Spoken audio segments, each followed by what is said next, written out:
ঝরো ঝরো জল গুরু গুরু দেয়া ডাকে, মুখে এসে পড়ে অরুণ কিরণ ছিন্ন মেঘের ফাঁকে। ও গো কান্ডারি কে গো তুমি, কার হাসি কান্নার ধন। ও গো কান্ডারি কে গো তুমি, কার হাসি কান্নার ধন। ভেবে মরে মোর মন, কোন সুরে আজ বাঁধিবে যন্ত্র, কি মন্ত্র হবে গাওয়া। দেখি নাই কভু দেখি নাই এমন তরুণী বাওয়া। অমল ধবল পালে লেগেছে মন্দ মধুর হাওয়া। দেখি নাই কভু দেখি নাই এমন তরুণী বাওয়া।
আর খুঁজে পাওয়া যাবে, জোগাড় করেছি।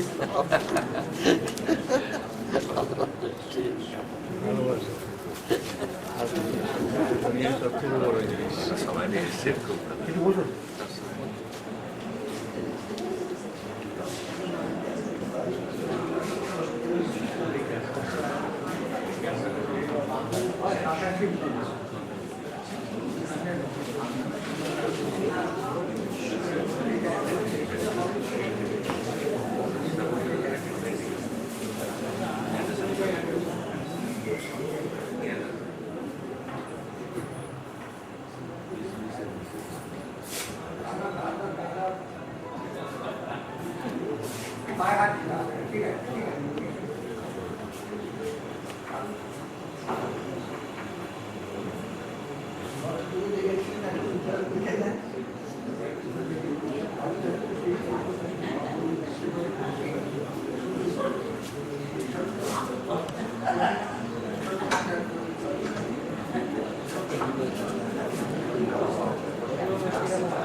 রাজি করিয়েছি আমি।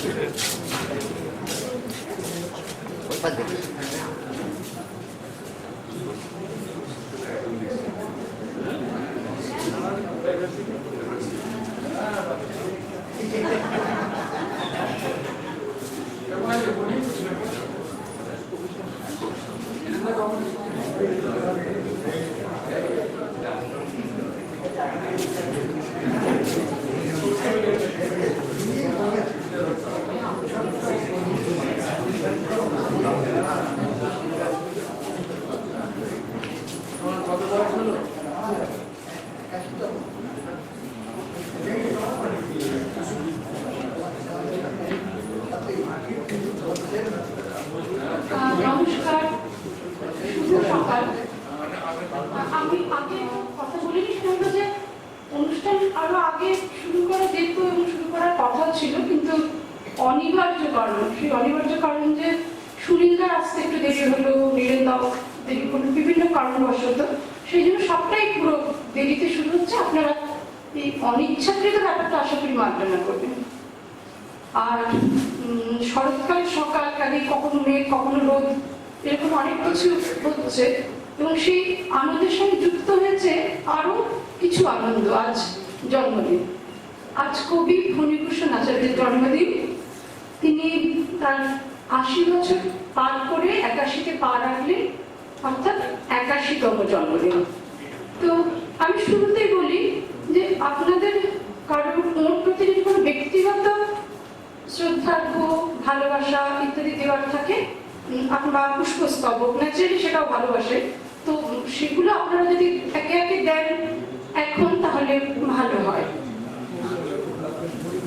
আসলে আমরা খুব বেশি সময় নষ্ট না করে মূল অনুষ্ঠানে চলে যেতে চাইছি, ইতিমধ্যে দেরি এমনি হয়ে গেছে।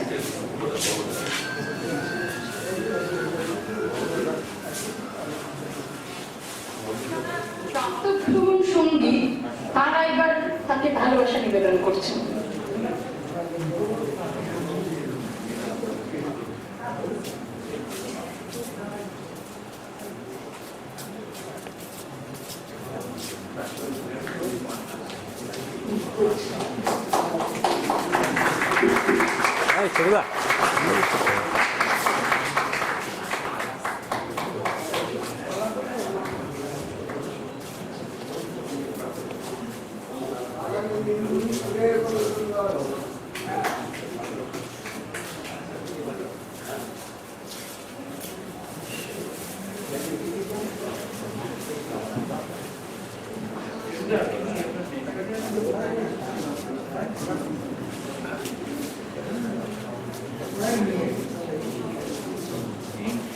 In it out.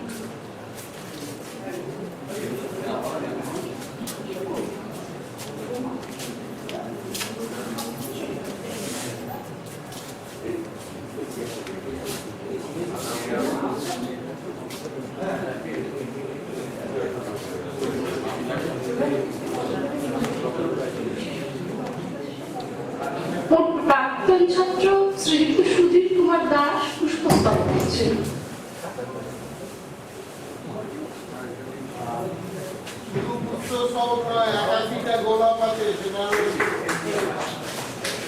সরি, আমি শুনতে পেলাম না, কি আছে? ৮১টা গোলাপ। আচ্ছা, না ৮১টা গোলাপ তো এখন যিনি দিচ্ছেন তিনি। আমার ৮১টা গোলাপ ছিল। আচ্ছা, আপনারা একটু খেয়াল করবেন যে ৮১টা গোলাপ ছিল।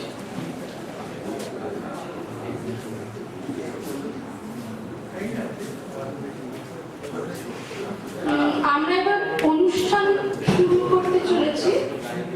মঞ্চে আছেন সভাপতি শ্রীযুক্ত নীরেন্দ্রনাথ চক্রবর্তী, আছেন প্রধান অতিথি শ্রীযুক্ত সুনীল গঙ্গোপাধ্যায়, আরো আছেন আমাদের বিশেষ অতিথি সুবোধ সরকার, এবং সেই সঙ্গে জন্মদিনের মানুষ ফণীভূষণ আচার্য তো আছেনই। সভাপতি বরণ করবেন শ্রীমতী ইন্দ্রাক্ষী।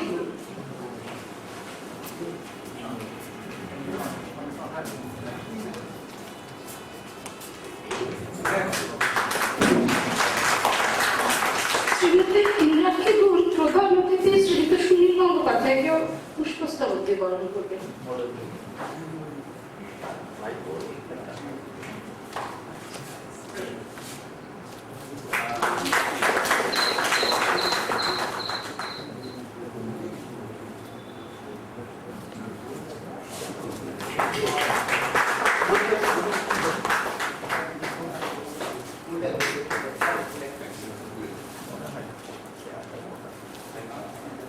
পথ পরিক্রমা, কখনো ছোট রাস্তা দিয়ে হেঁটেছেন কবি, কখনো বা বড় সড়কে পা রেখেছেন। বিভিন্নভাবে জীবনকে অভিজ্ঞতায় ঋদ্ধ করেছেন তিনি এবং নিজেও ঋদ্ধ হয়েছেন, যেটা তার লেখায় নানাভাবে প্রতিফলিত হয়। তার একের পর এক প্রকাশিত কাব্যগ্রন্থগুলি সে কথাই বলে যে কিভাবে একের পর এক অভিজ্ঞতা গেছে তার জীবনের উপর দিয়ে, এবং সেগুলো সবই হয়তো সুখকর নয়, দুঃখবহ অভিজ্ঞতা আছে, কিন্তু সব মিলিয়ে জীবন, সব মিলিয়েই আজকের এই 81তে পা দেওয়া জন্মদিন। তার প্রকাশিত কাব্যগ্রন্থগুলি হলো ধুলিমুঠি সোনা, আমরা ভাসানে যাচ্ছি, ধর্মযাগ আর কত দূর, মনীষা কোথায় আছো, আমি অভিমন্যু, আমি লক্ষিন্দর, জংলাপাত দূরে শাড়ি, অশ্রু দীঘল নদীর ভাষা। শ্রোতারা লক্ষ্য করুন কি চমৎকার ভাবে কবিতার নামগুলি বদলে বদলে যায়। রোদ্দুর ঘরে ফিরছে, চৈত্র বধূলির অর্চি লেখা এবং স্বভাবতই কবিতা সমগ্র। আজ প্রকাশিত হচ্ছে তার নতুন কাব্যগ্রন্থ খয়া চাঁদ ও শত কবিতা। উদ্বোধন করবেন শ্রীযুক্ত নীরেন্দ্রনাথ চক্রবর্তী।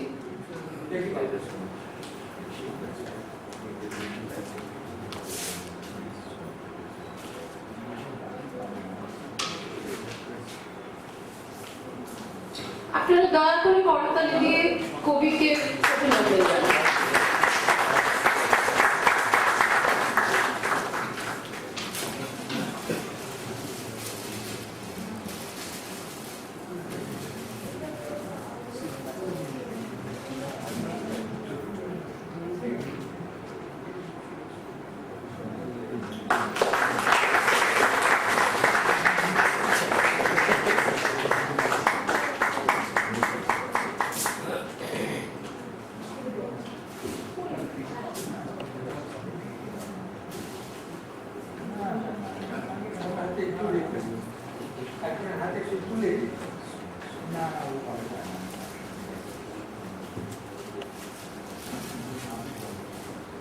আজ খুব আনন্দের দিন, যারা কবিকে ভালোবাসেন তারা সবাই এখানে উপস্থিত, কেউ বা আশীর্বাদ করছেন, কেউ জানাচ্ছেন শুভেচ্ছা। ওকে মাল্যদান করবেন শ্রীমতী ইন্দ্রাক্ষী গুণ।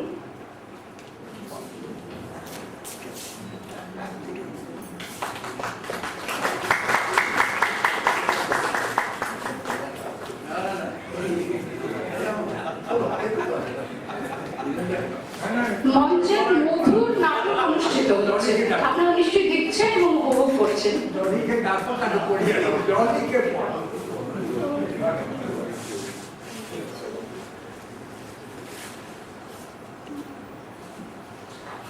একটু গান দিয়ে শুরু করাটা খুব ভালো লাগে।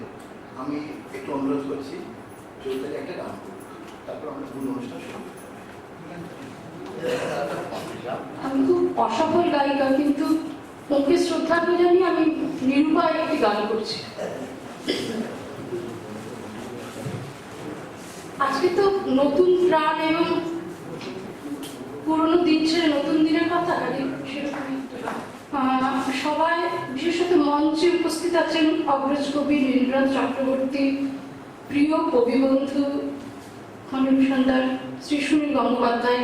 এরা সকলেই নানা কথা বলবেন তার জীবন নিয়ে, এবং সেই সঙ্গে রয়েছেন আত্মীয় স্বজন ভ্রমণ সঙ্গীগণ আছেন। সেই সঙ্গে আছেন সুবোধ সরকার। এখন সুবোধকে কাজের কারণে, বিশেষ জরুরি কাজে চলে যেতে হবে, তাই বর্ষিয়ান মানুষরা থাকতেও আমি সুবোধকে অনুরোধ করছি যে তিনি যদি কিছু বলেন।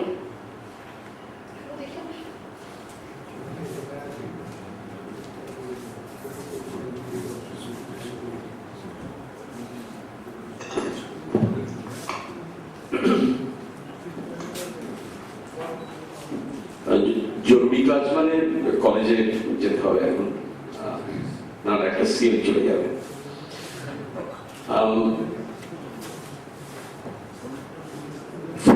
ফরিদাকে আমরা প্রায় এখানে সবাই যারা আজকে এসেছি খুব কাছ থেকে দেখার সুযোগ হয়েছে। আমি কলকাতার ছেলে নই, কলকাতার বাইরে বড় হয়েছি, কিন্তু কলকাতাতে এসে প্রথমেই যখন আজ থেকে প্রায় 20-25 বছর আগে প্রথম দিন যেদিন ফণীদার সঙ্গে দেখা হয়, সেদিনই মানুষটাকে ভালোবেসে ফেলি। তার আগে তার লেখা পড়েছি কৃষ্ণনগরে বসে, তার কবিতার বইগুলো সংগ্রহ করেছি, যেরকম মফস্বলে বসে সবাই করেন, অনেক কষ্ট করে। আর তার সঙ্গে ছিল কৃত্তিবাস। কিন্তু পরবর্তী সময়ে আমার যেটা সবচেয়ে ভালো লাগতো, কবিতার কথা বা গদ্য গ্রন্থের কথা বা অভিধানের কথা তো আপনারা সকলেই জানেন, সেগুলো আজ ইতিহাসের অংশ। কিন্তু এগুলো ছাপিয়ে মানুষটা আমার কাছে খুব বড় একটা চেহারা নিয়ে যেন অনেকটা নিজের থেকে বড় হয়ে আমার সামনে এসে দাঁড়িয়েছিলেন। আমার মনে পড়ে বইমেলায়, বিশেষ করে বইমেলায় আপনারা সকলেই জানেন, আর কোন স্টলের সামনে এরকম দৃশ্য দেখা যায়নি। পরিবারের সবাইকে সঙ্গে নিয়ে, একেবারে ছোট নাতি নাতনিদের সঙ্গে নিয়ে, দোকানের যারা বই প্রকাশনীর সঙ্গে যারা যুক্ত কর্মী, তাদের পরিবারের সবাইকে নিয়ে একসঙ্গে সেই বিকাশ গ্রন্থ ভবনের বাইরে ছোট্ট মাঠ থাকতো, সেখানে চেয়ার থাকতো, ফুলের গাছ থাকতো, সে একটা মনোরম পরিবেশ। এবং আমার বিশেষ করে এই কারণেই ওই দৃশ্যটা বেশি মনে পড়ছে। ওই বইমেলা থেকে ফেরার পথে দেখতাম যখন হয়তো মল্লিকার চোখে পড়তো প্রথম ঘটনা, চলো ওই দেখো ফণীদা বসে আছে, চলো। এরকম কোনো দিন যেত না যে বাইরে বইমেলা থেকে বেরিয়ে আসছি, ফণীদার ওখানে বসে একটু চা খাইনি বা সবাই মিলে আমরা গল্প করিনি।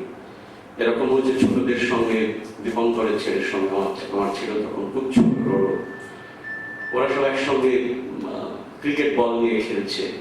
এই যে একটা পারিবারিক ব্যাপার, সবাইকে একসঙ্গে নিয়ে এতজন মানুষকে নিয়ে চলা, ওই একটা ছোট্ট দৃশ্যের মধ্যে বোঝা যায় পরিবারটাকে ধরে রাখা। এবং পরিবারের সঙ্গে যে আরো একটা বৃহত্তর পরিবার জড়িয়ে নিয়েছিলেন ফণীদা, সবাইকে এক এক করে দাঁড় করিয়েছেন এত বড় একটা পরিবার। এবং সবাই আরো আমি যেটা আরো গুরুত্ব দিচ্ছি, পরিবারের বাইরেও যে পরিবার থাকে একটা পরিবারের সঙ্গে, এই জায়গাটা আমার কাছে একটা অসামান্য ব্যাপার। আমরা আজকে ছোট হতে হতে, দ্বীপ হতে হতে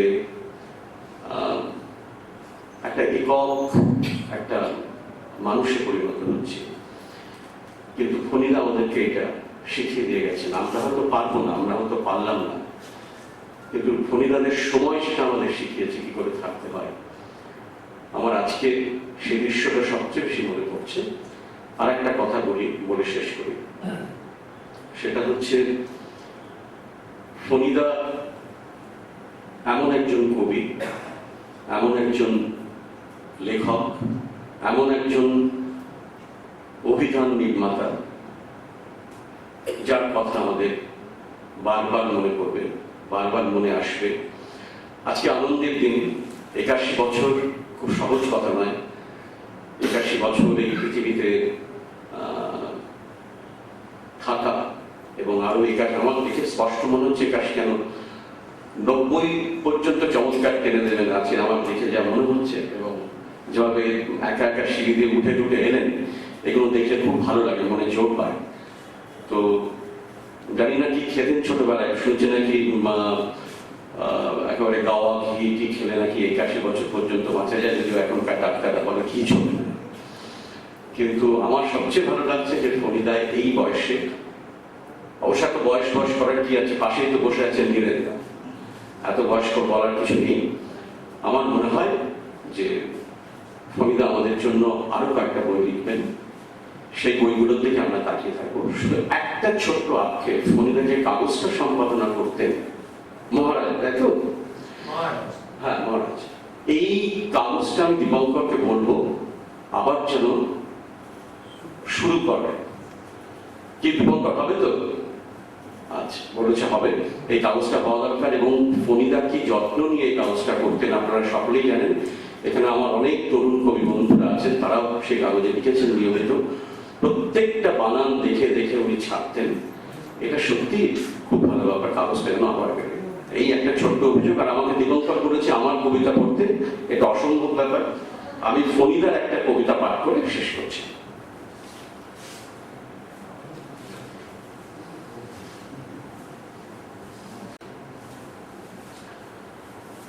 ফরিদার এই কবিতাটি হচ্ছে আজকে প্রকাশিত বইয়ে রয়েছে, কিন্তু এটা পূর্ব প্রকাশিত, আপনারা সকলেই জানেন। খয়া চাঁদ ও শত কবিতা, যেটা নীরেন্দ্র উন্মোচন করলেন, সেই বইটির থেকে একটি ছোট্ট কবিতা পড়ছি। কবিতাটার নাম পোস্টকার্ডের এক পিঠে যতটুকু। তুমি জানো আমার অদূর মুখ, আর জানে আমার জন্ম নক্ষত্রের আলো। ঘুরে দাঁড়াও, কি যেন বলতে চেয়েছিলে তুমি, তার তো কিছুই বললে না।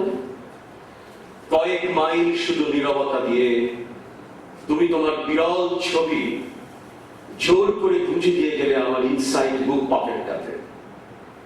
তুমি বড় লজ্জা দিলে আমার অহংকারকে। পোস্টকার্ডের এক পিঠে যতটুকু ধরে তার বেশি কখনো দিলে না। বাঁধ ভাঙা কৈশোরের ছবি আজ বড় ফিকে হয়ে গেছে। আমাদের জন্মোত্তর ভাসানের পর তোমার চোখের জলে আজ কোনো আকাশ ভাসে না। বলে যাও, জং ধরা শেকলে আমাকে আটকে রাখতে চেয়েছিলে কেন? জেনেছ তো তোমার কোন শেকলই আমাকে কোনোদিন পারবে না বেঁধে রাখতে।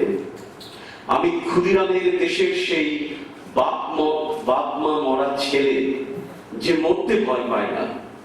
তোমার শেকলের দৌড় ওই মৃত্যুদড়ির শেষ চুম্বন পর্যন্ত। কালো কাপড়ের মুখ ঢাকা, বাকি ইতিহাস ঢাকা, বাকি ইতিহাস ঢাকা থাক কালো কাপড়ে। নমস্কার।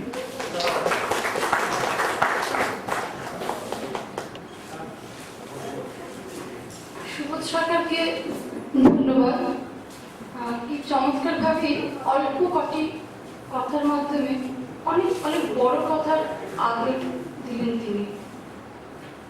আমি এবার অনুরোধ করব শ্রীযুক্ত নীরেন্দ্রনাথ চক্রবর্তী, ওর ভাবনা, ওর ফণীভূষণ আচার্যের সঙ্গে কাটানোর স্মৃতি, এসব কিছু যদি আমাদের সঙ্গে বিনিময় করেন একটু।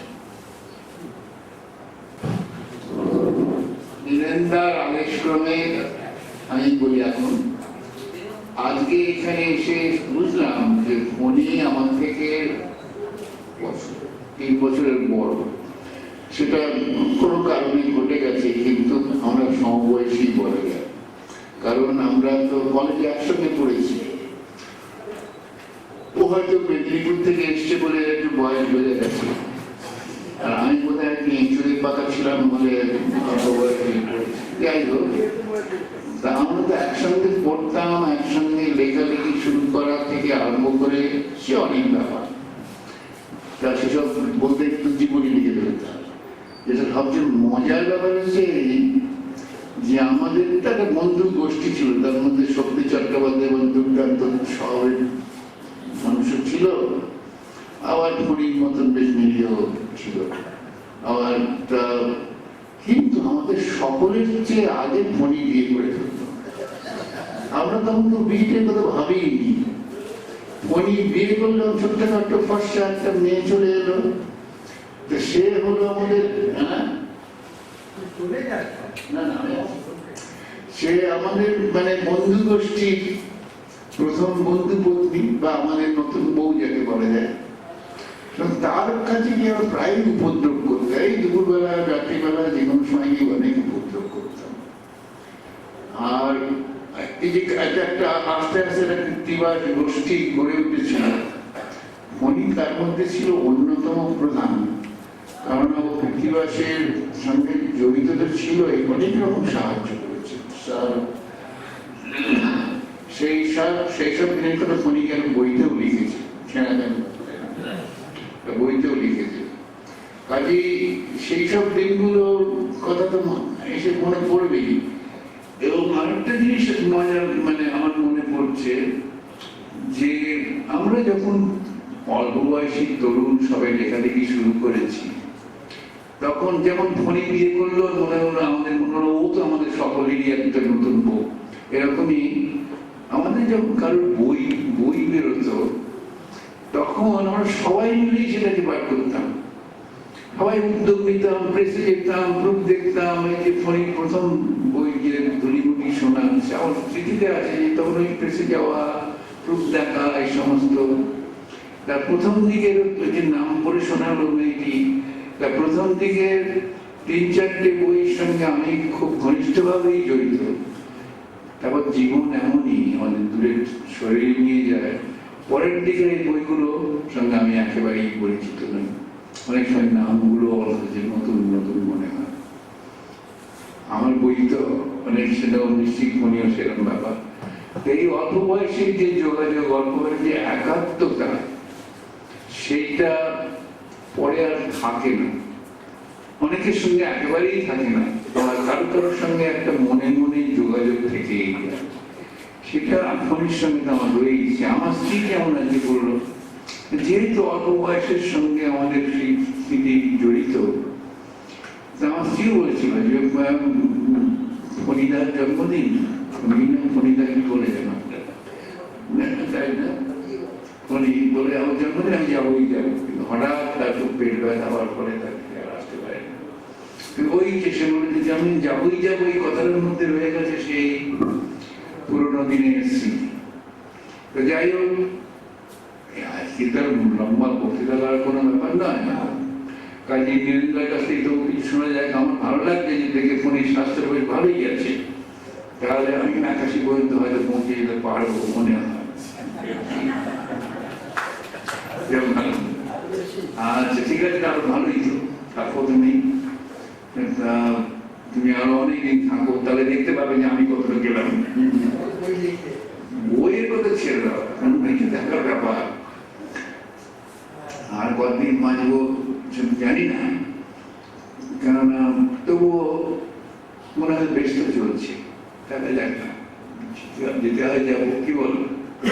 তাই ফোনিকে আমি সত্যি আমার পক্ষ থেকে, আমার বন্ধু বান্ধবদের পক্ষ থেকে, যেসব বন্ধু বান্ধব নেই তাদেরও পক্ষ থেকে আমি ফোনিকে আরো অনেকদিন বেঁচে থাকার শুভেচ্ছা জানাচ্ছি।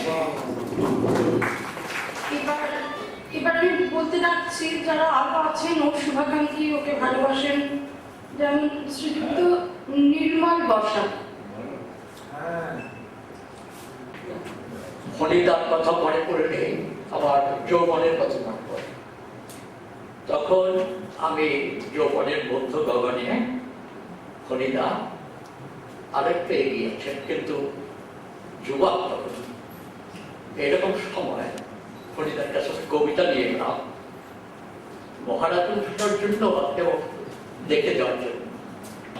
উনি মহারাজকে উঠে কিছু উপদেশ দিলেন এবং আমার কবিতা উনি কারেক্ট করে দিলেন।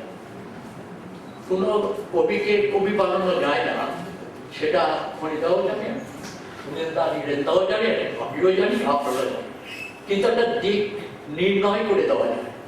সেরকম কাজটা ফণিদা আমাকে করেছেন প্রাথমিকভাবে। এবং তারপরে উনি বললেন, তুমি এখন কবিতা নিয়ে যেখানেও যাও সবাই সামনে। আমি তখন একক, ধ্রুপদী, রমা, কবিপত্র, গঙ্গোত্রী, বিভাগ, অলিন্দ, শতকৃষা দৌড়ে দিচ্ছি। তারপরে গেলাম সুনীলদার কাছে, কৃত্তিবাস। উনি দেখে ছাপালে অনেক কবিতা উনি ছাপিয়েছেন দেশে এবং কৃত্তিবাসী এখনো শোনাচ্ছে। উনি আরো বললেন আমাকে দুটি প্রচ্ছদ নিবন্ধ আমার কাছ থেকে নিয়ে দেশে ছাপিয়েছে। অতএব এসব ব্যাপারে আমি সুনীলদার কাছে এবং ফণিদার কাছে কৃতজ্ঞ, কারণ ফণিদার কাছেই আমার কবিতা এবং প্রবন্ধের হাত। এখন আমি যখন ফণিদার কাছে আসি তখন ওনার তুলি মুখী শোনায় আমরা আপ্লুত। কিন্তু তারপরে তার একটা কবিতার বই লিখলেন 10 বছর পরে প্রায়, তার নাম আমরা ভাসানে যাচ্ছি। সে এক অন্যরকম কবিতা, সেখান থেকে আমি একটা অংশ পড়ছি।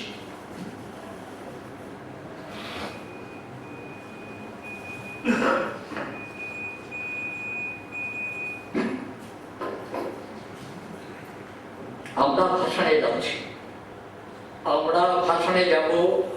কে বলেছে আজ রাতে ভাসানে যাব না? কে বলেছে আজ রাতে আমাদের ব্যথার ভিতর ঘুরি জেলে ভুল মন্ত্র পাঠ করবে পূর্ব চুক্তি মতো অজস্র নির্বোধ লাশ হয়ে আমরা হেঁটে আসছি 1000 মাইল বাড়ি ভেঙে, অজস্র দুর্বোধ্য পথ বেয়ে আমরা হেঁটে যাচ্ছি সংখ্যাহীন লাশ পার হয়ে। কে কোথায় বলেছিল আমাদের ক্ষতগুলি ধুয়ে দেবে করুণ হলুদ গোলা জলে? কে কখন বলেছিল মনে নেই আমাদের ব্যথার ভিতর শুভদিন আসবে ধান আর পরিস্থিতি প্রথম থেকে? 1000 পাঁচিল আমরা বানিয়েছি কোনাকুনি চোখের জলে, 1000 পাঁচিল আমরা ভেঙেছি হাত দিয়ে উদম বুকের রোদ ঘুরেছে।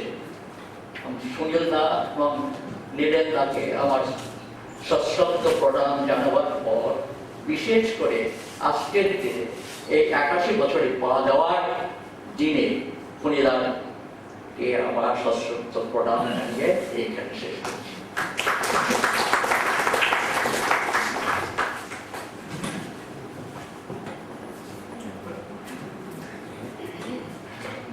কবি নির্মল বসাককে ধন্যবাদ। শ্রীযুক্ত ফণীভূষণ আচার্যের দীর্ঘদিনের সঙ্গী সঞ্জিত চন্দ্র, উনি যদি ওর বক্তব্য রাখেন ভালো লাগবে আমাদের।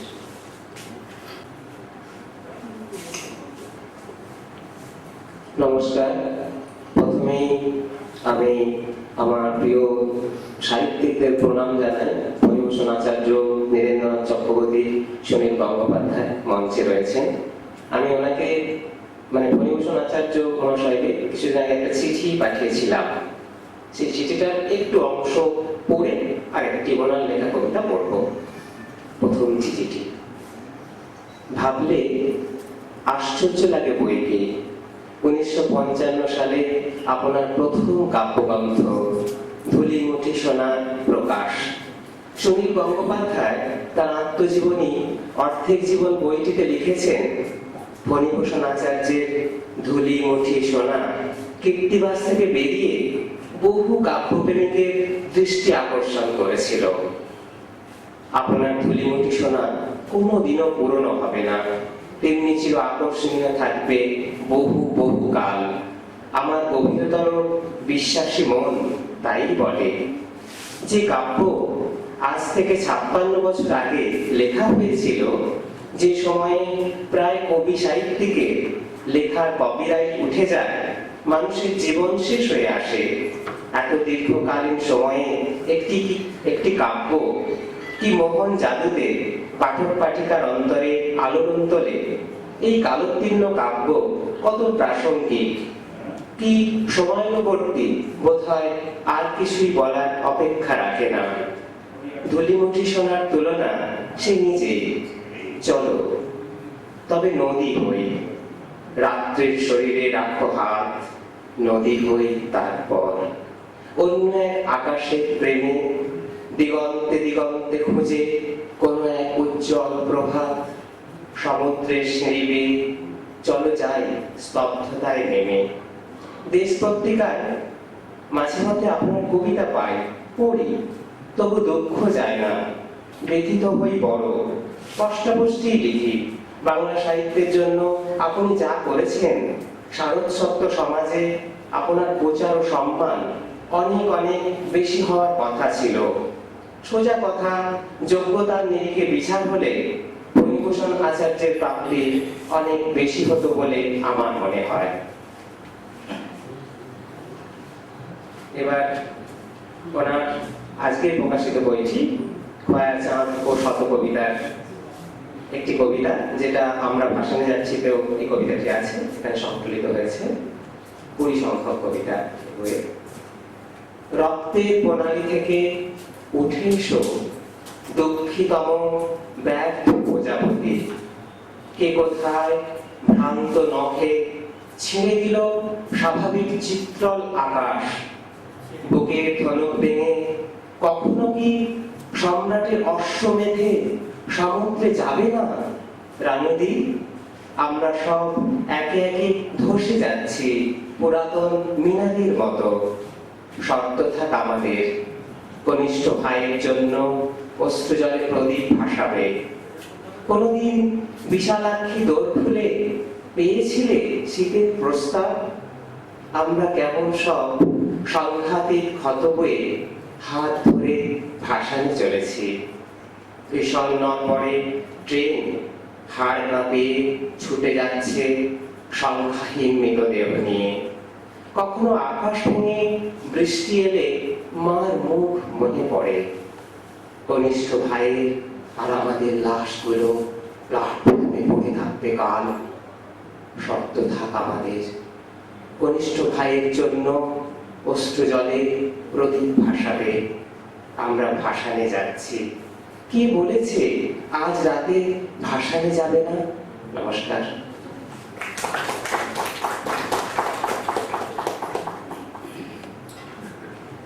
সন্দীপকে ধন্যবাদ।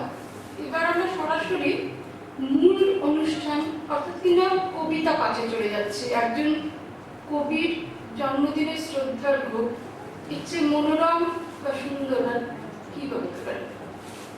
আমি নাম ধরে ডাকছি এবং আপনারা যদি উপস্থিত থাকেন আমাকে একটু বলবেন, তাহলে মানে সুষ্ঠুভাবে অনুষ্ঠানটি চলতে পারে আর কি। প্রথমে কবিতা পড়তে ডাকছি শোভন পাত্রকে। তিনি কি আছেন?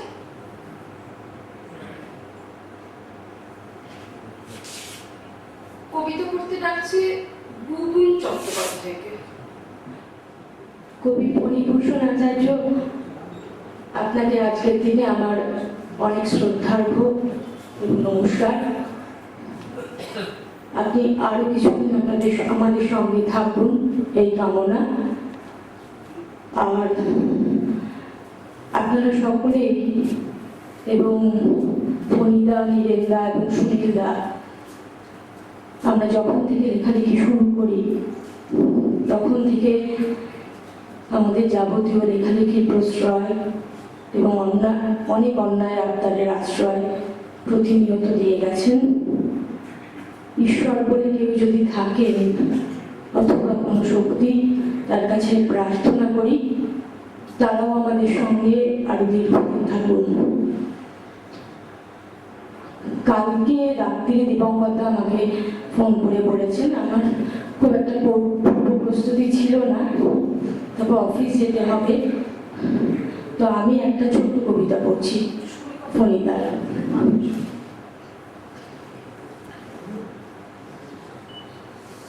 আজকের বইটির 11 সংখ্যক কবিতা। কে আমাকে বলেছিল আমি নাকি নষ্ট চাঁদে বেরেল্লা জন্মেছি। পচা আপেলের মতো আমি নাকি একদিন অনায়াসে নষ্ট হয়ে যাব। মাংসাশী বন্ধুর মতো এ শরীর নিপুণ শিকারী, আমাকে ব্যাধির ধর্ম একে একে বাঁধ ভেঙে শিখিয়ে নিয়েছে। এখন রক্তের রং খুব বেশি লাল নয়, নখের ডগায়। এখন নদীর জল খুব একটা ঠান্ডা নয় বুকের ভিতরে। জন্মের বিষাদ থেকে হাজারটা নোংরা হাত আমাকে পাপের দিকে অহরহ টানে।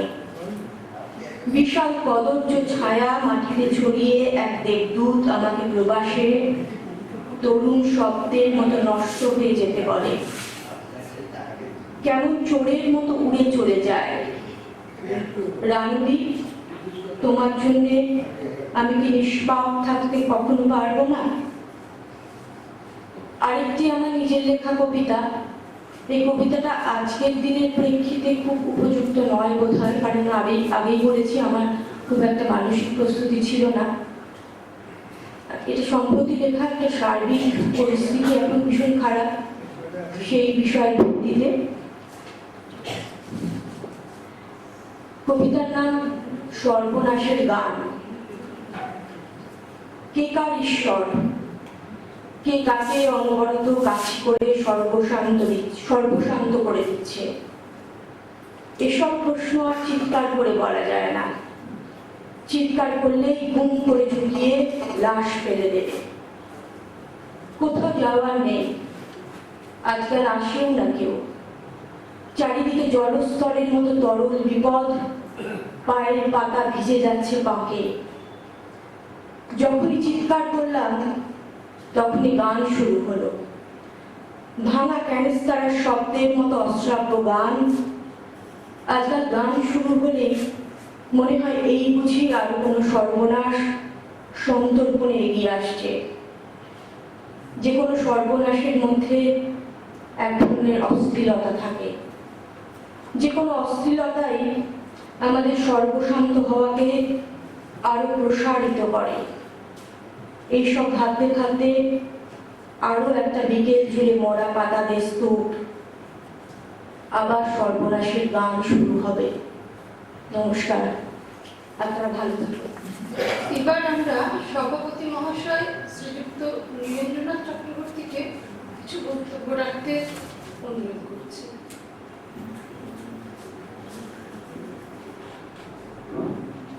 ফণীকে আমি অনেকদিন ধরে জানি। যখন ওকে প্রথম দেখি তখন একদম বাচ্চা ছেলে, তখন সিটি কলেজে ও পড়ে তো ওখানে পড়িয়েছে, তখন একেবারেই ছাত্র। আর ফণীর সঙ্গে একটা ব্যাপার একেবারে সমার্থক হয়ে রয়েছে। ফণী এবং ধুলিমতি সন, এই ওর বই, প্রথম বই কৃত্তিবাস থেকে বেরিয়েছিল, আর অসাধারণ সুন্দর বই। ওই বয়সে একটি ছেলে এত সুন্দর কবিতা লিখতে পারে, খুব চমকে দেওয়ার মতন কবিতা। এই ফণীকে পরে আরো নানানভাবে নানান জায়গায় দেখেছি। একবার আমরা ফিরছি ঘাটশিলা থেকে, আমি ছিলাম, সুনীল আর ফণী ফিরছে। ফণী এর মধ্যে বিয়ে হয়ে গেছে, একটি বাচ্চাও হয়েছে। তো আমি এখনো স্পষ্ট মনে করতে পারি যে সুনীল কি বলেছিল। সুনীল আমায় বলেছিল যে আজকে ফণীর সঙ্গে আবার আপনার দেখা হবে। এই বলেই ও হাত দিয়ে দেখিয়ে দিল সেই ছোট্ট ফণী আর তার ছোট্ট বউ আর একটা ছোট্ট বাচ্চা, একটা পুতুলের সংসার।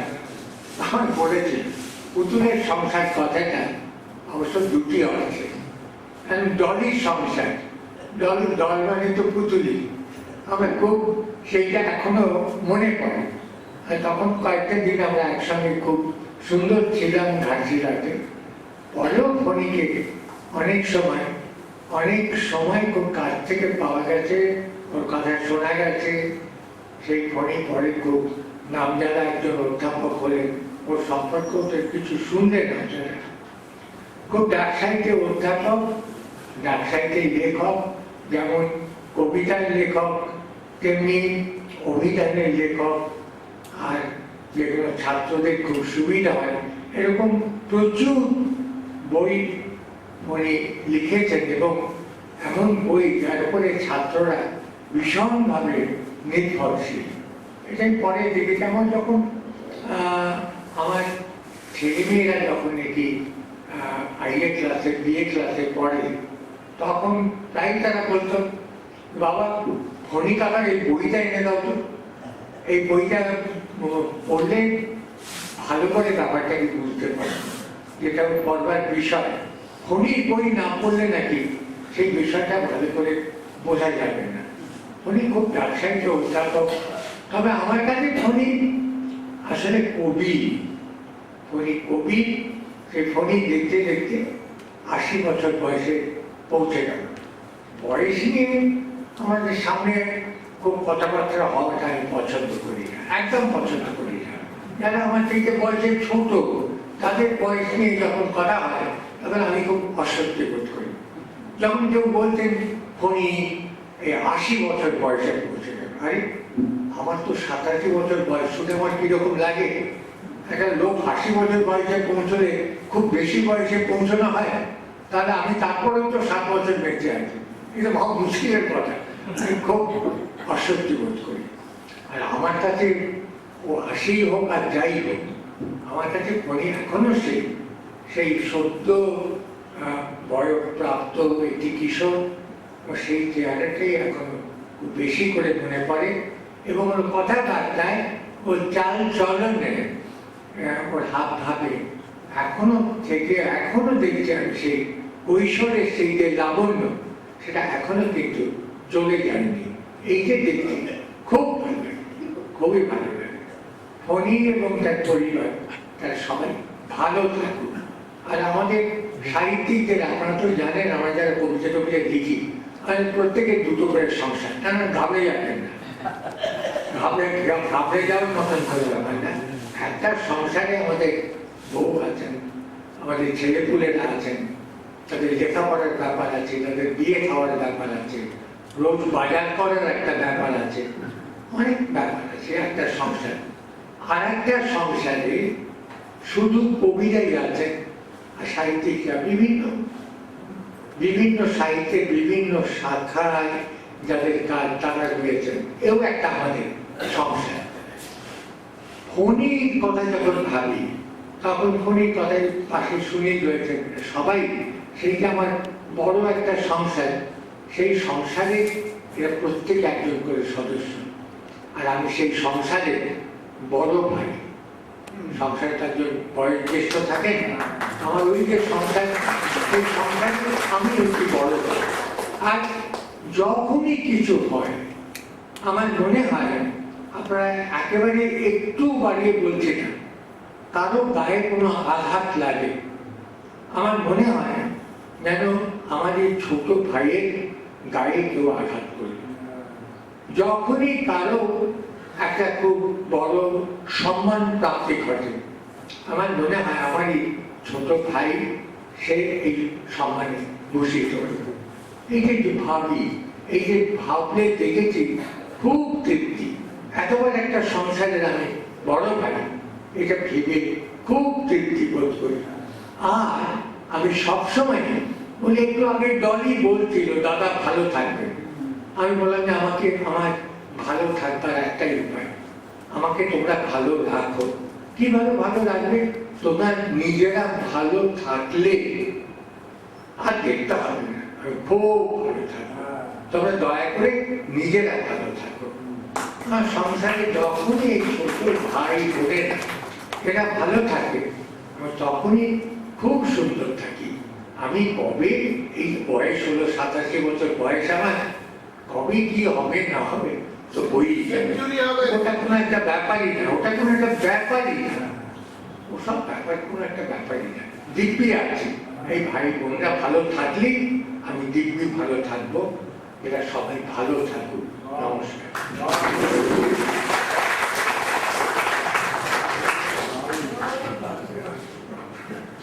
নীরেন্দার এই অতি চমৎকার কথনে আমরা অভিভূত। আবার ফিরে যেতে হচ্ছে কবিতা পাঠে। কবিতা পড়বেন, কবিতা পড়ার জন্য মঞ্চে আমি ডেকে নিচ্ছি শ্রীযুক্ত গৌরশঙ্কর বন্দ্যোপাধ্যায়কে। চলে গেছেন? আচ্ছা, তাহলে আমি এখন রাখবো শ্রীযুক্ত মনোরঞ্জন খাড়া। তিনি কি আছেন? মঞ্চে সমাসীন এই সময়ে বাংলা কাব্য জগতের সর্বোত্তম খ্যাতিমান ব্যক্তিত্ব শ্রদ্ধেয় নীরেন্দ্রনাথ চক্রবর্তী, শ্রদ্ধেয় সুনীল কুমার গঙ্গোপাধ্যায় এবং আমার অত্যন্ত শ্রদ্ধা ভাজন আমার ব্যক্তিত্ব শ্রী ফণীভূষণ আচার্য মহাশয়। ফণীবাবুর যে পরিচয় সারা পশ্চিমবঙ্গে ছড়িয়ে আছে, সেটা কবি হিসেবে নয়। আমি যে সমস্ত মানুষকে ফণীবাবুর নাম বলেছি, তারা কেউ ফণীবাবুকে ছিলেন না, তারা পি আচার্যকে ছিলেন। আমরা উনি ফণীভূষণ আচার্য। আমিও প্রথমে ওই পি আচার্যের বইও পড়াশোনা করেছি, এবং পি আচার্য যে ফণীভূষণ আচার্য, তিনি যে কবি, তিনি বৈয়াকরণ নন, তিনি আবিধানিক এ নন, অভিধান রচনার লোক নন, তিনি যে একজন মস্ত বড় উপন্যাসিক এবং কবি, এটা আমি পরে জানতে পেরেছি। আমার পেনুকা পত্রিকার বাৎসরিক অনুষ্ঠানে উনি গিয়েছেন, সেখানে উনি একটি কথা বলেছিলেন, আমার কাছেও সেই কথা মনে আছে, বলি বিভিন্ন লোকের কাছে, যে বাঙালি প্রত্যেকে বুকে কবিতা নিয়ে ফেরে, কেউ তার লিখে প্রকাশ ঘটাতে পারে, কেউ সেই প্রকাশ করে লিখে প্রকাশ করতে পারে না, কিন্তু প্রত্যেকটি মানুষের মধ্যে কবিতা লুকিয়ে আছে। উনি একটা উদাহরণ দিয়েছিলেন, আমার বেশ মনে আছে, যে সাধারণ মানুষ, একজন বলছে অশিক্ষিত মানুষ, তুই পাখির মতো গেলি চলে এলি, যে পাখির সঙ্গে তার যাওয়াটাকে তুলনা করছে, উপমা দিয়ে সুন্দর করে বলছে, এটাই তো কবিতার একটা পদ্ধতি। তো সেই ফণীবাবু আমার মেদিনীপুর জেলার লোক, আমি মেদিনীপুরের বেশিরভাগে থাকি, পেনুকা পত্রিকা সম্পাদনা করছি বিগত 36 বছর ধরে। ওনাকে শ্রদ্ধা জানাবো, ওনার উদ্দেশ্যে লেখা একটি কবিতা দিয়ে, ছোট্ট কবিতা, তারপরে আমি আরেকটি কবিতা বলবো।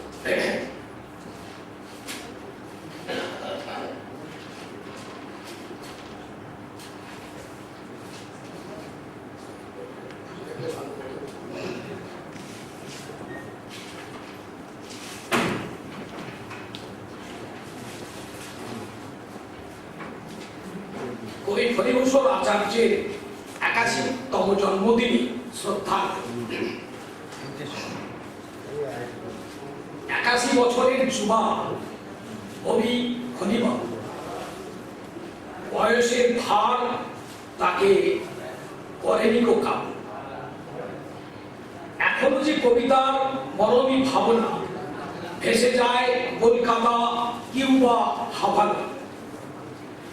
আরো বহুদিন বেঁচে লিখুন কবিতা, প্রণমী তোমায় কবি, তোমার ছবিতা। আমরা ভাসানে যাচ্ছি, ওরে পাই সুখ, সুখ কোথা, সে তো সবই তোমার অসুখ। অক্ষয় হোক সবই প্রতি ঘরে ঘরে, বীর আচার্য রূপে বাঙালি অন্তরে। আর একটি কবিতা আমি পড়ব, এটা ছন্দে লেখা কবিতা, 28 আগস্টের লেখা। উড়ো চিঠির রহস্য। সেদিন উড়ো চিঠি এলো একখানা, গোলাপি কালিতে লেখা আমার ঠিকানা। প্রেরকের নাম নেই, রামধনু ডানা, মেলে যেন উড়ে এলো নীল খামখানা।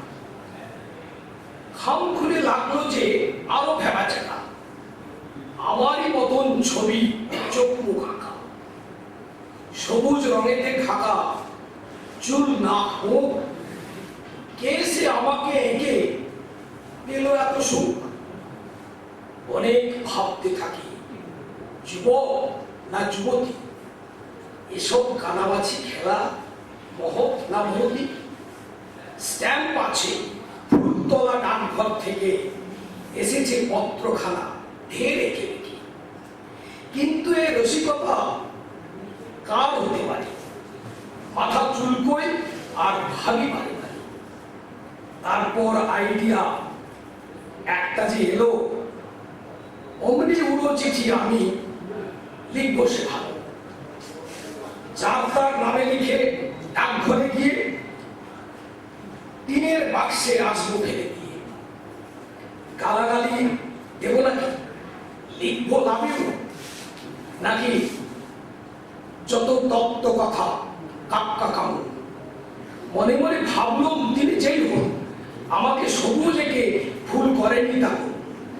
এই বয়সেও যদি ফুটে খাই চা, বাঁচাও বাঁচাও বলে ধরি কারো পা। গোটা 10 বান্ধবী এদিকে ওদিকে, কেউ মধুমিতা কেউ পর্ণা আধিকে।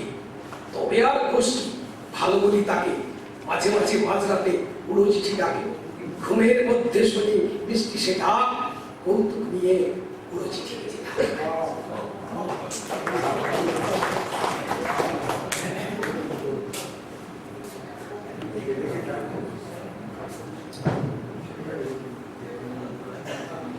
নিরিন্দা আর সুনিন্দা বেশি থাকতে পারছেন না, কাজও আছে, শরীরের একটা ব্যাপার। সেই জন্য আমরা চাইছি যে ফণিদা শ্রীযুক্ত ফণীভূষণ আচার্য তিনি যদি কিছু বলেন।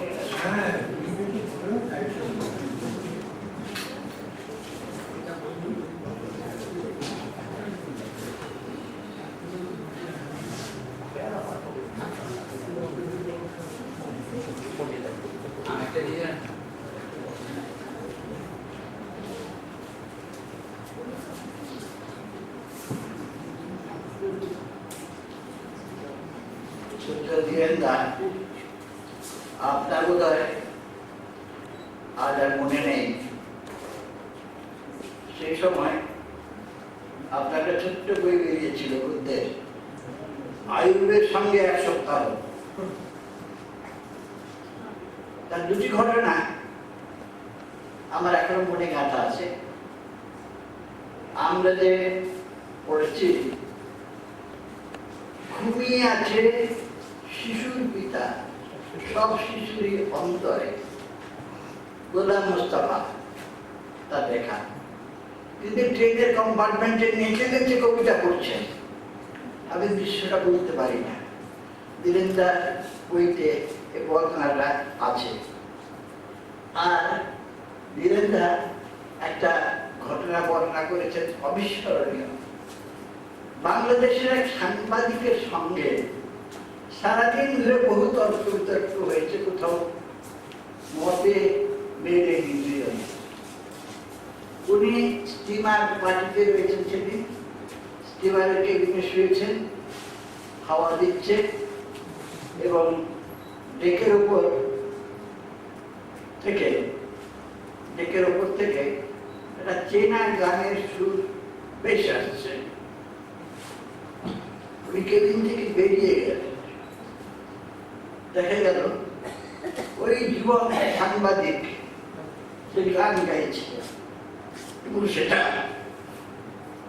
অবিশ্বাস্যভাবে রবীন্দ্রসঙ্গীত। নীরেন্দা তার কাঁধে দিয়ে হাত রাখলেন, ভাই এইখানে তোমার সাথে আমার মিল। এর দৃশ্যটা অবিস্মরণীয়। নীরেন্দার মনে আছে কিনা জানি না, আমি বলতে পারি না। নীরেন্দাকে প্রথম দেখি কলকাতার বাইরে ঘাটশিলায়। তিনি লম্বা মানুষ এবং গেরুয়া রঙের পাঞ্জাবি পরা আসছেন। দূর থেকে মনে হয় নাচিল, মনে হয় কাপুরিওয়ালার মতো এরকম লম্বা চেহারা, বাঙালির হয় না। তিনি আসছেন, আমি সাইকেলে করে যাচ্ছি বাজার করতে, বাজার করে ফিরছি। উনি আমাকে বললেন, আমাকে দেখে যখন তাকে প্রণাম করলাম, কোথায় যাচ্ছে? আমার বাজারে যাচ্ছি। চলো আমার বাড়ি। কোথায়? না আমার বনি, ওই সুরেশ মজুমদারের বাড়ি। ব্যাগ দেখে বললেন, গরম সিঙ্গাড়া আছে, অমৃতিও আছে। হ্যাঁ, কাজে আমি দেখিনি, কিন্তু গন্ধ পেলাম। আমি আর লোক সামলাতে পারিনি। আজও পর্যন্ত তার কথায় আমি এখন সেই সিঙ্গাড়া এবং অমৃতির গন্ধ পাই। এত মিষ্টি স্বভাবের মানুষ, এত সহানুভূতিশীল। আমি একটি অচেনা অপরিচিত ছেলে কবিতা পাঠিয়েছি, উনি নির্বিচারে ছেপেছেন দেশ পত্রিকায়। গল্প পাঠিয়েছি, রবিবাসীর আনন্দবাজারে গল্প লিখতেন, সে সময় গল্প চেপেছেন। আমাকে প্রচুর করুণা বিতরণ করেছেন, আমাকে হাসি প্রাপ্ত। আর সুনীলের কথা কি বলবো, সুনীলের হয়তো আজকে মনে নেই। রবিবারের সকালে আমরা রাধা সিনেমা হলে সিনেমা দেখতে গেলাম।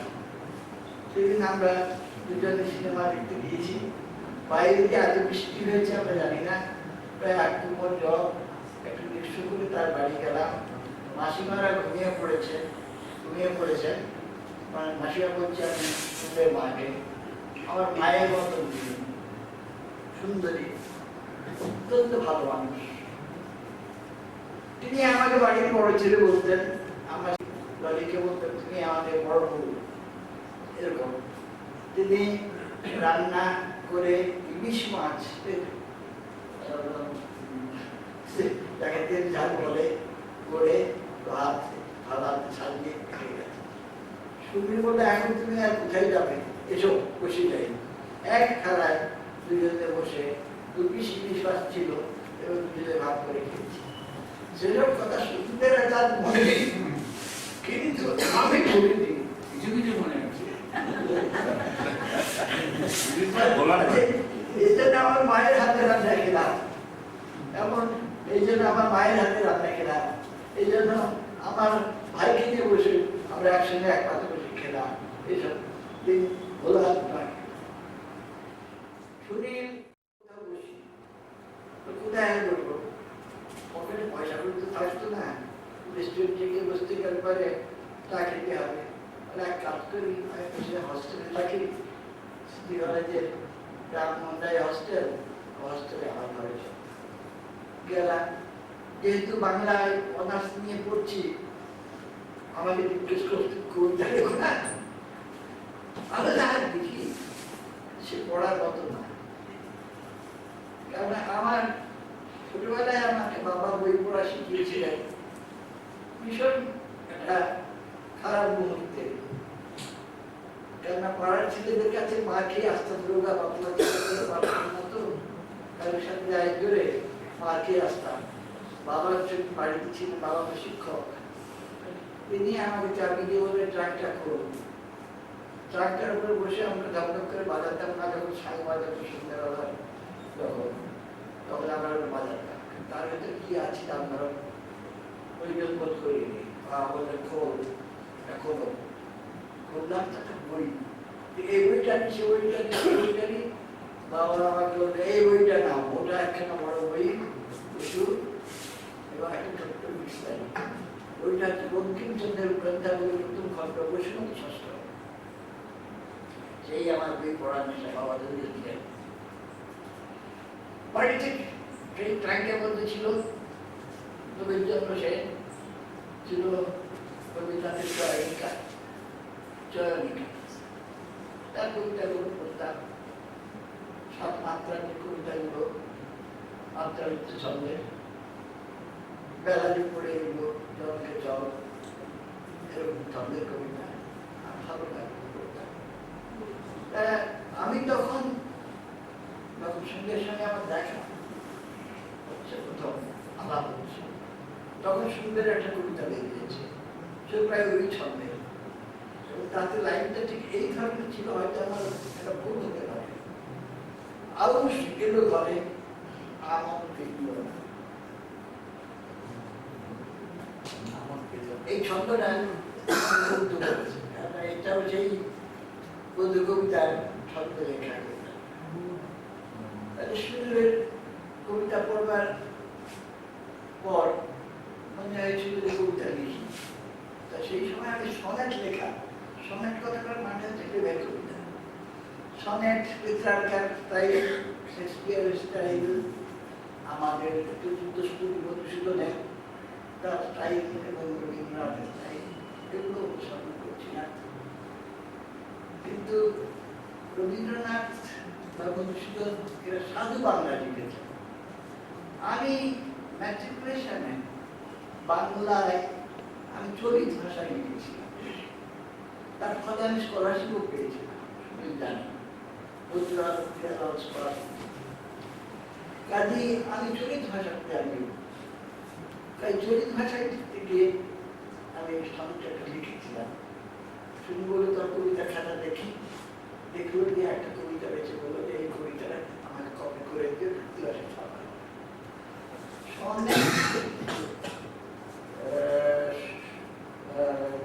সপ্তক, সনেট সপ্তক বলে 7টি সনেট একসঙ্গে ছাপা হয়েছিল, তার মধ্যে আমার সনেটটাও ছাপা হয়েছিল। সেই সনেটটি এত খাঁচা, আমার কোনো বইটার গ্রন্থস্থ হয়নি। যাই হোক, সুনীলের সঙ্গে আমার কৃত্তিবাস নিয়ে অনেক ঘটনা, অনেক ঘটনা, আর নীরেন্দার সঙ্গে আমার অনেক স্মরণীয় ঘটনা, অবিস্মরণীয় ঘটনা আমার মনে আছে। করবে না, আমি শুধু একটা কবিতা আমি আজ পড়ে আমার আগে শুনছি। আমি এটা হচ্ছে আমার খুব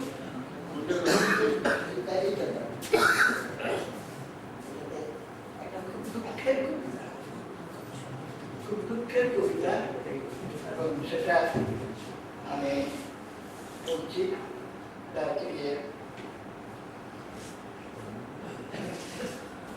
ঠোঁট চাপা কান্না, ঠোঁট চাপা কান্না অভিমানিনীর।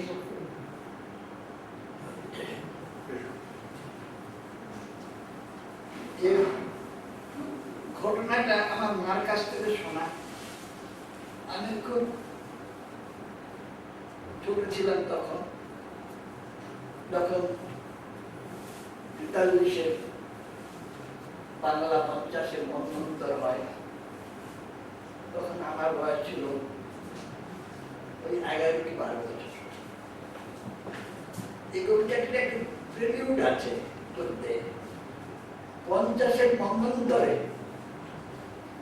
এক অঙ্গহীন কৃষক দম্পতি রাতের অন্ধকারে ওদের কচি খাঁচা গুলিকে নিয়ে অন্যের খোঁজে শহরে পাড়ি যায়। পুড়ের দাওয়ায় পড়ে থাকে তাদের এক সুপ্ত শিশু কন্যা। কাজটি ওদের ইচ্ছাকৃত অথবা অনিচ্ছাকৃত। শিশুটি ক্ষুধায় মারা যায়। তার শিশুতে লেখা এই কবিতা। আপনার যারা বই পড়েছেন পেয়েছেন, ছিঁড়ে ছিঁড়ে খাওয়া সেই ক্ষুধার্ত দিনগুলোতে এক অশ্রু রাতের অন্ধকারে যে কচি মেয়েটাকে শূন্য দাওয়ায় ফেলে উধাও হয়ে গিয়েছিল তার দরিদ্র বাপ মা, থালা ভরা হাতের সামনে বসে আমি তার কান্না শুনতে পাই। সবাইকে সঙ্গে নিলি, আমি কি বানের জলে ভেসে আসা তোর এক অনিচ্ছের সব রাতের শিশির ঘাসে একলা টান্ত ঝাউয়ের সুদীর্ঘ চাপা কান্নায় ফুপিয়ে ফুপিয়ে ওঠে তার ঠোঁট চাপা অভিমান। হৃদয়া দাওয়া ধারে কখনো না ভাঙা ঘুমে মাটিতে মাটি হয়ে মিশে যায় শুকনো একটা নিশিন্দার পাতা। আজ আজ আকাশ তার বাপ, পৃথিবী তার মা, রোদ্দুর তার ভাই, আর বৃষ্টি তার মায়ের পেটের বোন, তার খেলার সঙ্গী। আমি হাজার তোর কাছে ক্ষুধায় কাঁদবো না মা। মাঠ তাকিয়ে সুবাতাস করিলে ফিরে আসে তার না মরা বাপ মা। ভাঙা ঘরের চালে চোখ পড়ে নতুন দিনের ঘর দুটো। বসন্ত বলা ছেড়ে গান গেয়ে বেড়ায় পাড়ার জঙ্গলে জঙ্গলে। হাওয়ার শীষ দিয়ে ফেরে মৃত্যুহীন কানায়নের এই তো দিন। পৃথিবীর নরনারীর সঙ্গম শীতকালে কেউ কি শুনতে পায় সেই কচি মেয়েটার একলা কান্না? না, আমি যাবো না, যাবো না, আমি খাবো না তোর বুকের দুধ, না না না, আমি আসবো না তোর কোলে। নমস্কার।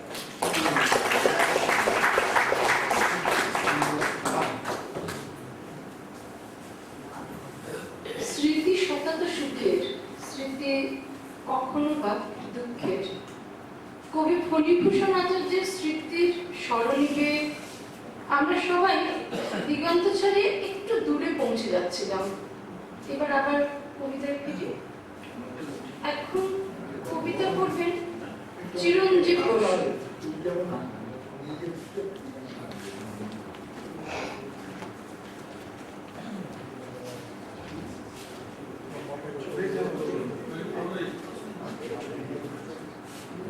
নমস্কার। কবি ফণীভূষণ আচার্য আমরা ভাষণে যাচ্ছি, এর ৯ নম্বর অংশটি পড়ছি। আমাকে ছিনিয়ে তুই আনলি কেন কলকাতা সেনানির মতো? আমাকে ভাঙালি কেন ভরা ক্রোধে রোমকূপে আগুন লাগিয়ে? আমি কি দুঃখের খাদে নেমে যাব সরাসরি ম্যান হোলের নিচে? আমি কি নরকে যাব কর্পোরেশনের যত পাপ ফাঁস করে? রাতের প্রস্তুতি ছিল কলকাতা দ্বিচারিণী হবে, সূর্যের প্রার্থনা ছিল কলকাতা কল্লোলিনী হবে। আমি শুধু তার কাছে সারা রাত উত্তপ্ত কপালে নিহত বন্ধুর মতো সূর্যের অমল হাত প্রার্থনা করেছি। আমি শুধু তার স্বপ্নে সারা রাত রেয়নের জ্যোৎস্নায় ঘুরেছি। কলকাতার বুক খুঁড়ে তারা যেন 12 মাস কালো সোনা খোঁজে, কিংবা কোন স্মৃতিপ্রায় ভালোবাসা মৃত নায়িকার আমাকে ছিনিয়ে তুই আনলি কেন কলকাতা ছেনালির মতো? আমাকে ভাঙলি কেন ভরা ক্রোধে রোমকূপে আগুন লাগিয়ে? আমি কি দুঃখের খাদে জ্বলতে জ্বলতে নেমে যাব সরাসরি ম্যান হোলের নিচে? হাইড্রান্ট খুলে তোর শুকনো বুকে এক ফোঁটা জল নেই, আমার কপালে দেশলাইয়ের কাঠি জেলে ওরা তোর পচা লাশ একদিন ঠিক খুঁজে নেবে। নমস্কার।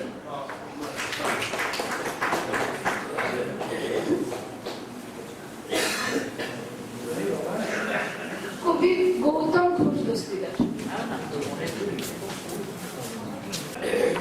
নাট মন্দিরের পটকাহিনীর স্মৃতি এখনো ধুলোয় আদমোড়া ভাঙে হাওয়া। রাতের পিপির নাম কার নাম ধরে ডাকে, ভোরের কাপড় বাজলে ফুলের ডালে, রক্তে উতলা বেদনার কোলাহল। সন্ধ্যা সকাল লিপস্টিক পরা ঠোঁটে আকাশের মুখ আর চোখে চেয়ে দেখে। মাঠে হাওয়া কানে কানে বলে, তুমি কি খুলেছো রাত্রিতে তারা গোনা? তুমি কি খুলেছো ভূমির ফলক থেকে ওই হাঁটা মাঠে জোড়া রামধনু দেখা? অস্ত নদীর শিররে বিকট পিঠে দেখা, খোঁজে ফেলে আসা পটকাহিনীর স্মৃতি। তুমি ফুলে গেছে সন্ধ্যায়, তুমি ফুলে গেছে সন্ধ্যায় ফুল মাথা, তারা দ্বীপ ছেড়ে দিগন্তে পথে যাওয়া। দিন চলে যায় রোদের নুপুর পায়ে, আমার রক্তে থামে না উজান ফাটি। বুকের ব্যথায় সহসা চমকে উঠি, তোমার বাগানে বাগানে রেখেছি কি রাত ফুল।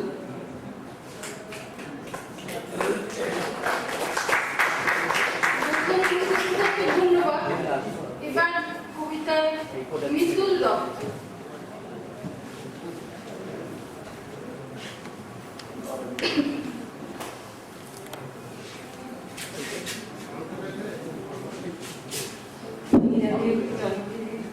অনেক শুভেচ্ছা, প্রণাম। ওনার কবিতা আমরা ভাষণে যাচ্ছি।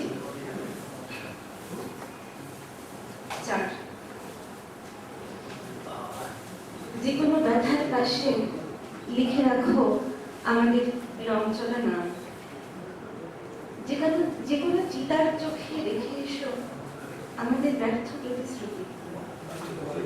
যে কোনো নদীর বুকে হাত রেখে বলে এসো আমাদের চোখে কোনো নীল হ্রদ নেই। ভীষণ নিশ্চুপ বুকে একদিন কোনো হ্রদ বলিবিদ্ধ হয়েছিল কবে? সেই থেকে আমাদের চোখে পুরো বালুরের ধোঁয়া। আমরা শিকারে যাব মাঝরাতে, নীল ফলিনীরা কোথা লড়হ বন্ধ আধারে শিথিল। নীল গায়ে শুয়ে আছে কাছে, আমরা এসো সবান্ধবে নিজেরাই গুলিবিদ্ধ হই। স্বভাবত আমাদের লাশগুলো নিষ্পলক চেয়ে থাক পরস্পর মুখোমুখি। নিহত ব্যক্তির চোখে যেন জল নয়, কিছু ঈষদুষ্ণ রক্ত লেগে থাকে।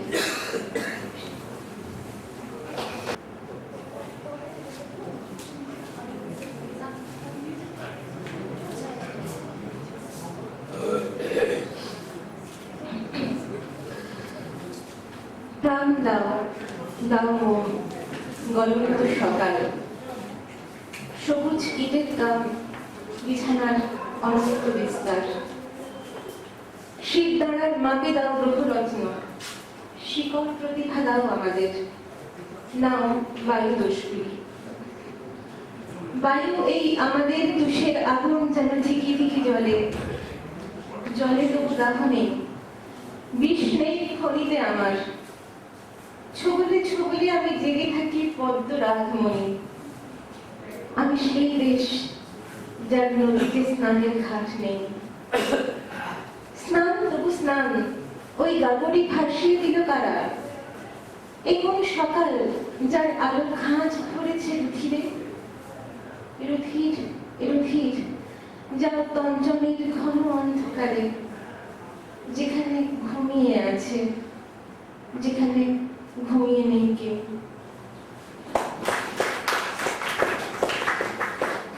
ধন্যবাদ বিদ্যুৎ। আর কোনো আমন্ত্রিত কবি কি আছেন? আমার অনবধান বশত আমি যার নাম উচ্চারণ করি। আমার পড়াটা একটু বাহুল্য, মনে হয় আমার পড়ার ঠিক আছে। আমি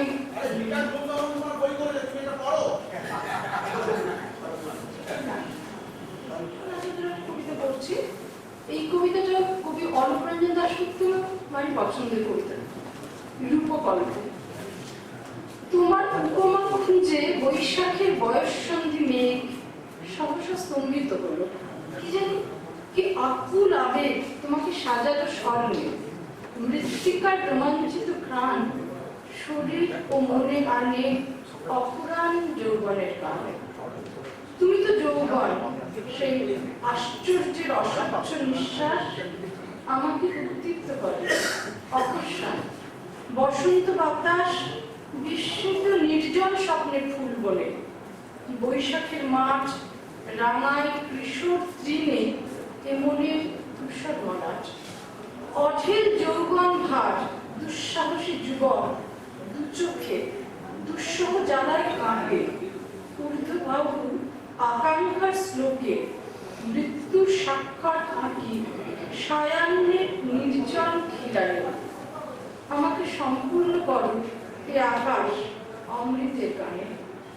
অরণ্যের অহংকারে চেতনার বলিষ্ঠ প্রত্যয় শরীর পড়েছে, তাই অসহিষ্ণু মাটির হৃদয়ে নিবিড় সান্নিধ্যে খোঁজে জীবনের সুদৃঢ় আশ্বাস। আমার ব্যথায় তাই তোমার কি মৌন প্রতিভাস।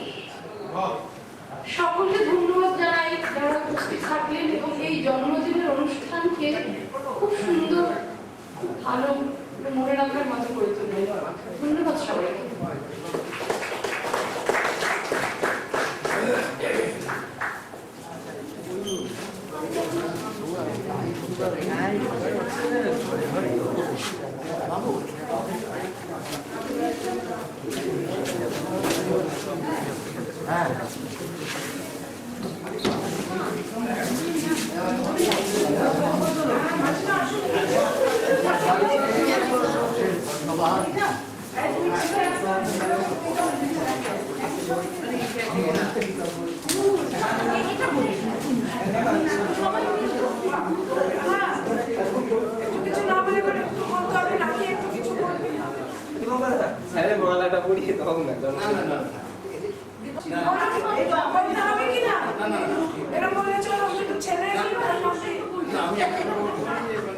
আজকের দিনটা তো খুবই স্মরণীয় দিন আমাদের পরিবারের জীবনে, আর এরকম আরো অনেকগুলো বছর আসুক আমাদের পরিবারের জীবনে আমি চাইবো। আর এটার জন্য আমার বাবার কাছে আমি কৃতজ্ঞ, আর যারা যারা এসেছিলেন মঞ্চে যারা ছিলেন, মানে আমার প্রিয় এবং কি বলবো কবি বলি না, কাকু ডাকি, জেঠু ডাকি, দাদা ডাকি করতে। আর একজনের কথা না বললেই নয়, চৈতন্য চট্টোপাধ্যায় আমরা খুব মেন্টাল সাপোর্ট দিয়েছে ব্যাপারটায়। ও জীবনে সঞ্চালনা করে না, ও গান গায় না সবার সামনে, কিন্তু আমার অনুরোধটা মানে ও ফেলতে পারে। আমি খুব কৃতজ্ঞ চৈতন্য। আমি